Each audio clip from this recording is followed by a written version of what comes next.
Why you're really fighting over the dishwasher? It's not about the dishes. Have you ever found yourself in a full-blown argument over something as stupid as the dishwasher? Or maybe it was the bins or the laundry or the way she looks at you or doesn't look at you. And let's be real here for a minute. These fights aren't actually about the dishes. They're about something deeper. And if you don't figure out what that is, you'll stay stuck in the same cycle, pushing her further away. Today, we're diving into why these surface level fights happen, what's really driving them, and how you can break the cycle by leading instead of reacting. Let's get into it. Why these fights keep happening. Most guys think that the biggest problem in their marriage is communication.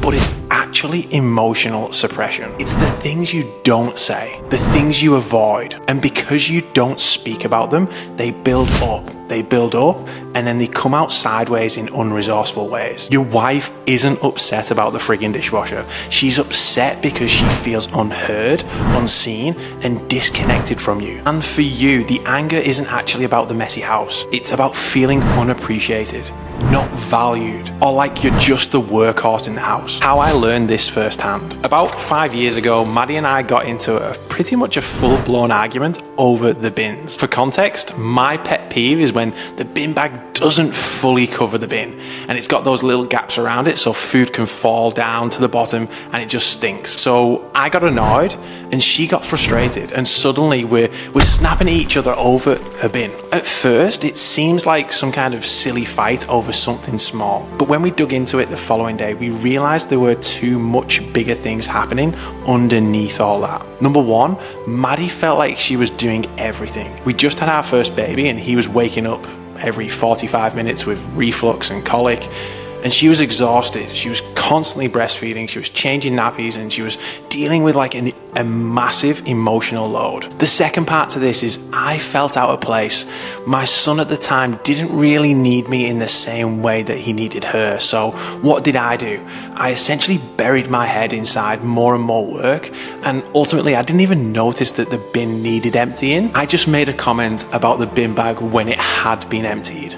Ooh. So there you have it, the perfect storm of exhaustion, resentment, and unspoken emotions exploding over a friggin' bin. If you're fighting over the small things, it's because the big things aren't being talked about. The two things you need to look out for. Number one is suppressing the real problems. Most of the men I work with who struggle in their marriage share one common trait, and that is that they suppress their emotions. And this is not because they're weak. It's because somewhere along the line, they learned that talking about the way you feel isn't safe. Maybe your dad used to shut you down as a kid. Maybe you got burnt in a past relationship. Maybe you just never learned how to express what's actually going on inside for you. The whole man up movement wasn't great for this. So instead of unpacking and talking about what's really bothering you, like feeling like you're not good enough, feeling like you're losing her, or struggling to be the dad you want to be, you end up snapping over the dumb stuff. And then instead of getting closer, you push her further away. If you don't own what's actually bothering you, you'll keep fighting over the same stuff that doesn't matter over and over. And the second part to this is living day to day with no clear direction. Here's the other side of the coin that most men never realize. The day-to-day grind isn't just wearing you down, it's wearing her down too. When was the last time you and your wife actually talked about the future? Not just about what's for dinner or what the kids are doing on the weekend, but the future you're actually building together. Because here's the truth. If you're fighting over the day-to-day,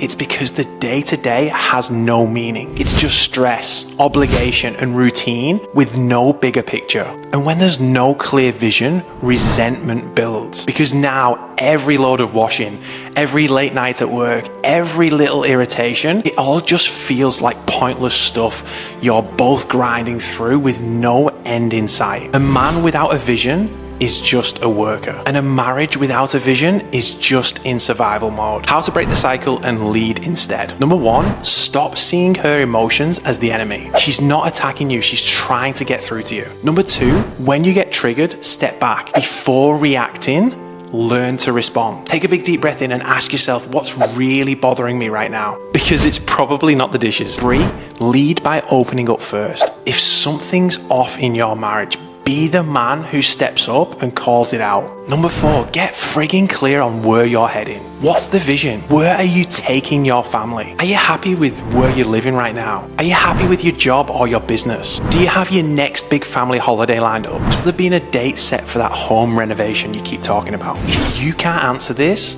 neither can she. And that's why the relationship feels stagnant. If you're caught in this cycle of stupid fights, you have 2 options. Number 1, keep doing what you're doing and keep getting the same results. Number 2, lead the conversation and change the trajectory of your marriage, your move. If this episode hits home and you're ready to start fixing what's actually broken, let's talk. So click in the description and book a free Fix My Marriage call now, and I'll see you on the next episode.